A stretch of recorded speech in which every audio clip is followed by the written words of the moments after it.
എല്ലാവർക്കും നമസ്കാരം. ആകാശഗംഗ എന്ന നമ്മുടെ യൂട്യൂബ് ചാനലിലേക്ക് എല്ലാവർക്കും സ്വാഗതം.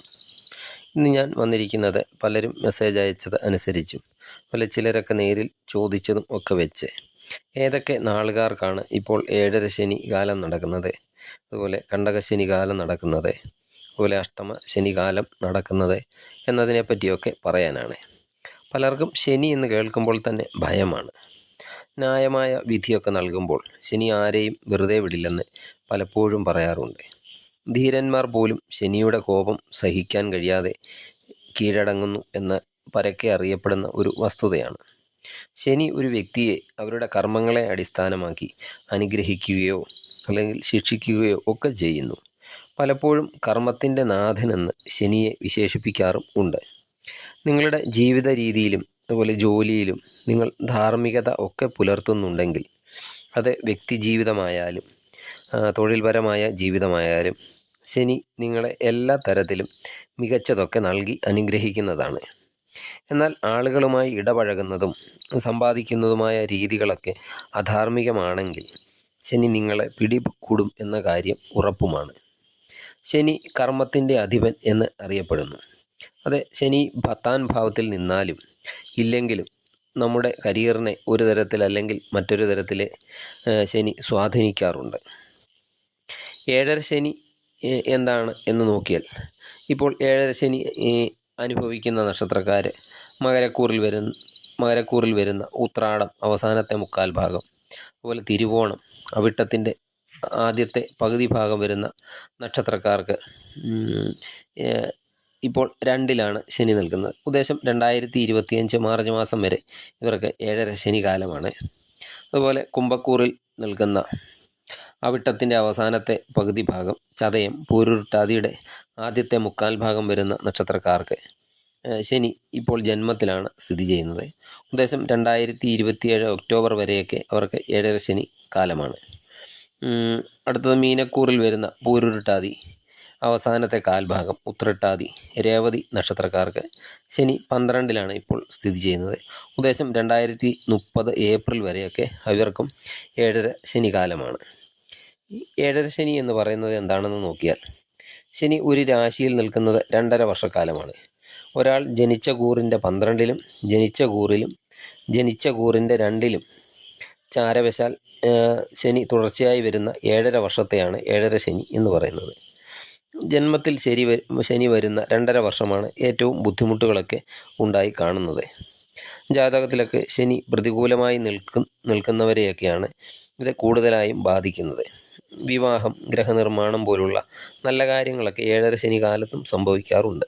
എങ്കിലും പൊതുവെ എല്ലാ കാര്യങ്ങൾക്കും ഒരു തടസ്സം, അതുപോലെ അലസത, അലഞ്ഞു തിരിയൽ, ധനനഷ്ടം, അതുപോലെ ദാരിദ്ര്യം, എല്ലായിടത്തു നിന്നും അപമാനം, ജോലി നഷ്ടം, ജോലി ഒക്കെ ലഭിക്കാൻ താമസമുണ്ടാകുക, അതുപോലെ താല്പര്യമൊന്നും ഇല്ലാതെ വിദേശത്തൊക്കെ ജോലിക്ക് പോകേണ്ടി വരിക, വിരഹം അനുഭവിക്കുക, അതുപോലെ സ്ഥാനഭ്രംശമൊക്കെ സംഭവിക്കുക, ആവശ്യമില്ലാതെ മുൻകോപം ഉണ്ടാകുക, അതുപോലെ നീച പ്രവർത്തികളൊക്കെ ചെയ്യുക അല്ലെങ്കിൽ മറ്റുള്ളവരെ കൊണ്ടൊക്കെ ചെയ്യിപ്പിക്കുക, ദുഷിച്ച ചിന്തകളെ, അതുപോലെ നിഗൂഢ പ്രവർത്തനങ്ങളിലൊക്കെ ഏർപ്പെടുക, എന്തെങ്കിലും മാരക പ്രവൃത്തികളുടെയൊക്കെ കുറ്റമൊക്കെ ഏൽക്കേണ്ടി വരിക, ബന്ധുക്കളെ, മാതാപിതാക്കളെ, അതുപോലെ ഭാര്യ, മക്കൾ എന്നിവരുമായിട്ടൊക്കെ കലഹമുണ്ടാകുക, അതുപോലെ പോലീസ് കേസുകളൊക്കെ ഉണ്ടാകുക, കോടതി കയറുക, എന്തെങ്കിലും കേസുണ്ടെങ്കിൽ അതിലൊക്കെ പരാജയം സംഭവിക്കുക, വീടിനൊക്കെ കേടുപാടുകളെ, വീട് വിൽക്കേണ്ടി വരുന്ന അവസ്ഥ, ഇതൊക്കെ സംഭവിക്കാവുന്നതാണ് ഈ ഏഴര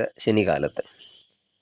ഏഴര ശനി ദോഷം മാറുന്നതിന് വേണ്ടി ശാസ്ത ഭജനമാണ് ഏറ്റവും നല്ലത്. അതുപോലെ ശനിയാഴ്ച വ്രതം എടുക്കുന്നത് കൊണ്ടൊക്കെ ഏഴര ശനിയുടെ ദോഷം കുറയ്ക്കാൻ സാധിക്കുന്നതാണ്. ഇപ്പോൾ കണ്ടകശനി ഇനി അടുത്തത് കണ്ടകശനിയെ പറ്റിയാണ്. കണ്ടകശനി ഒരാളുടെ ജന്മക്കൂറിൻ്റെ 4, 7, 10 എന്നീ ഭാവങ്ങളിലൂടെ ശനി ചാരവശാൽ സഞ്ചരിക്കുന്ന 2.5 വർഷത്തെയാണ് കണ്ടകശനി കാലം എന്ന് പറയുന്നത്. ഇപ്പോൾ കണ്ടകശനി അനുഭവിക്കുന്നത് വൃശ്ചികക്കൂറിൽ വരുന്ന വിശാഖം അവസാനത്തെ 1/4 ഭാഗം, അനിഴം, തൃക്കേട്ട എന്നീ നക്ഷത്രക്കാർക്ക് ഇപ്പോൾ ശനി 4ലാണ് നിൽക്കുന്നത്. 2025 മാർച്ച് മാസം വരെ അവർക്ക് കണ്ടകശനി കാലമാണ്. അതുപോലെ ചിങ്ങക്കൂറുകാർക്ക് മകം, പൂരം, ഉത്രം, ആദ്യത്തെ കാൽഭാഗം വരുന്ന നക്ഷത്രക്കാർക്ക് അവരുടെ 7-ലാണ് ഇപ്പോൾ ശനി നിൽക്കുന്നത്. അവർക്കും 2025 മാർച്ച് മാസം വരെ കണ്ടകശനി കാലമാണ്.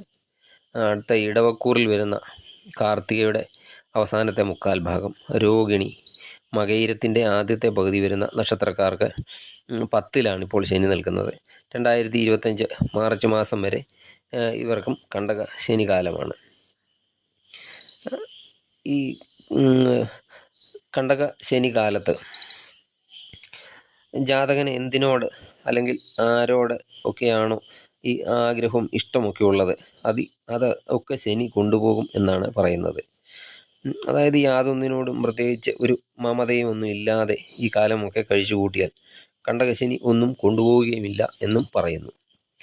4, 7, 10 എന്നീ വ്യത്യസ്ത ഭാവങ്ങളിൽ ശനി നിൽക്കുമ്പോൾ വ്യത്യസ്ത ഫലങ്ങളാണ് അനുഭവപ്പെടുന്നത്. 4-ാം ഭാവം എന്നത് മാതാവ്, കുടുംബം, വീട്, വാഹനം എന്നിവയുടെ സ്ഥാനമാണ്.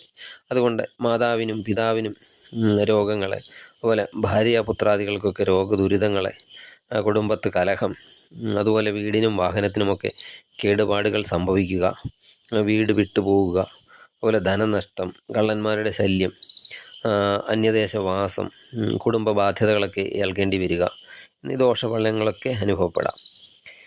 7-ാം ഭാവം ഭാര്യാസ്ഥാനമാണ്. ഭാര്യാപുത്രാദികൾക്കൊക്കെ ദോഷങ്ങളുണ്ടാകും, ധനനാശം, എന്തെങ്കിലും കാര്യത്തിനൊക്കെ വിഘ്നം സംഭവിക്കുക, മനക്ലേശം, യാത്രയിലൊക്കെ ദുരിതാനുഭവങ്ങൾ ഉണ്ടാകുക, അതുപോലെ ഭാര്യ ഗ്രഹത്തിലൊക്കെ ദോഷാനുഭവങ്ങൾ, ബന്ധുക്കളുമൊക്കെ ആയിട്ട് തർക്കങ്ങൾ, കലഹങ്ങളുണ്ടാകാം, അപകടങ്ങൾ എന്നിവയ്ക്കൊക്കെ സാധ്യത ഉണ്ട്. 10-ാം ഭാവം കർമ്മഭാവമാണ്. ഈ 10-ാം ഭാവത്തിൽ ശനി സഞ്ചരിക്കുമ്പോൾ ജോലിയിലൊക്കെ വിഘ്നങ്ങൾ ഉണ്ടാകാം, ജോലിയിൽ അലസത ഉണ്ടാകും, ജോലി സംബന്ധമായ കൂടുതൽ അലച്ചിൽ വേണ്ടി വരുന്നതാണ്. അതുപോലെ സഹപ്രവർത്തകരുടെയൊക്കെ സഹകരണമില്ലായ്മ, മേലധികാരികളുടെ അതൃപ്തി, അതുപോലെ ജോലിയിൽ എന്തെങ്കിലുമൊക്കെ കൃത്രിമത്വം കാണിക്കുക, സ്ഥാനചലനം, ജോലിയൊക്കെ നഷ്ടപ്പെടുക, ജോലിയിൽ അപകടം എന്നീ അനിഷ്ട ഫലങ്ങളൊക്കെ അനുഭവപ്പെടാറുണ്ട്. 4-ൽ നിൽക്കുന്ന ശനിയുടെ ദശാകാലത്തും ശനി ഗോചരവശാൽ 4-ൽ സഞ്ചരിക്കുന്ന കാലത്തും മാതാവും കുടുംബാംഗങ്ങളും ഒന്നിച്ച് ശനിയാഴ്ച തോറും ശാസ്താ ക്ഷേത്രദർശനം നടത്തുന്നത് ശനിദോഷം കുറയ്ക്കുന്നതിന് നന്നായിരിക്കും. അതുപോലെ ജാതകത്തിൽ 7-ലൊക്കെ നിൽക്കുന്ന ശനിയുടെ ദശാകാലം, ശനി ഗോചരവശാൽ 7-ൽ സഞ്ചരിക്കുന്ന കാലം ഒക്കെ ഭാര്യാഭർത്താക്കന്മാരൊക്കെ ഒരുമിച്ച് ശാസ്താ ക്ഷേത്രദർശനം നടത്തുന്നത് ദോഷം കുറയ്ക്കുന്നതിന് നന്നായിരിക്കും. ഈ സമയത്തൊക്കെ ജാതകൻ അനുഭവിക്കുന്നത് ഈ ശുഭഗ്രഹങ്ങളുടെയൊക്കെ ദശാപഹാര കാലം ആണ് എന്നിരിക്കട്ടെ, എങ്കിലും ശുഭഗ്രഹങ്ങളുടേതായ ഒരു ഗുണം ലഭിക്കില്ല, പക്ഷേ ദോഷഫലം കുറഞ്ഞിരിക്കും. ഇനി അഷ്ടമശനി ഇപ്പോൾ ജന്മക്കൂറിൽ നിന്നും 8-ാം ഭാവത്തിലൂടെ ശനി സഞ്ചരിക്കുന്നതിനെയാണ് അഷ്ടമശനി എന്ന് പറയുന്നത്. ഇപ്പോൾ അഷ്ടമശനി അനുഭവിക്കുന്ന നക്ഷത്രക്കാർ കർക്കിടക കൂറിൽ വരുന്ന പുണർദം അവസാനത്തെ കാൽഭാഗം, അതുപോലെ പൂയം, ആയില്യം നക്ഷത്രക്കാർക്കാണ് ഇപ്പോൾ അഷ്ടമശനി. 2025 മാർച്ച് മാസം വരെ അവർക്ക് അഷ്ടമശനി കാലമാണ്. ഈ സമയത്ത് പലവിധ രോഗവിഷമതകളൊക്കെ ഉണ്ടാകാം, അകാരണമായി ഭയമുണ്ടാകാം, എന്തെങ്കിലും തരത്തിലുള്ള അപകടങ്ങൾ എന്നിവയൊക്കെ യോഗം കാണുന്നുണ്ട്. ജീവിതത്തിൻ്റെ വിവിധ മേഖലയിൽ തടസ്സങ്ങൾ, കാലതാമസം, അതുപോലെ വെല്ലുവിളികൾ എന്നിവയൊക്കെ അഷ്ടമശനി കൊണ്ടുവരുന്നതാണ്. അതുപോലെ എല്ലുകൾ, സന്ധികൾ, പല്ലുകൾ എന്നിവയുമായൊക്കെ ബന്ധപ്പെട്ട അസുഖങ്ങളൊക്കെ ഈ സമയത്ത് ഉണ്ടാകുന്നതാണ്. അഷ്ടമശനി നിലവിൽ എന്തെങ്കിലുമൊക്കെ ആരോഗ്യ പ്രശ്നം ഒക്കെ ഉള്ളവർക്കാണെങ്കിൽ അത് കൂടുതൽ വഷളാകുന്നതിനും സാധ്യതയുണ്ട്. ഇതൊക്കെയാണ് അഷ്ടമശനി, കണ്ടകശനി, ഏഴരശനി എന്നിവ കൊണ്ടുള്ള ദോഷഫലങ്ങൾ. ഈ ദോഷഫലങ്ങൾ കുറയ്ക്കുന്നതിനും ശാസ്ത ഭജനം നല്ലതാണ്. അതുപോലെ ശനിയാഴ്ച ദിവസം ശനീശ്വരനെ പ്രത്യേകമായി പൂജിക്കുന്നതും ആരാധിക്കുന്നതും ഒക്കെ നല്ലതാണ്. അതുപോലെ എള്ളുതിരി കത്തിക്കുന്നതൊക്കെ വളരെ നല്ലതാണ്. നിങ്ങൾക്ക് ഈ വീഡിയോ ഇഷ്ടമായാൽ വീഡിയോ ലൈക്ക് ചെയ്യുക. മറ്റൊരു വീഡിയോയുമായി വീണ്ടും കാണാം. നന്ദി, നമസ്കാരം.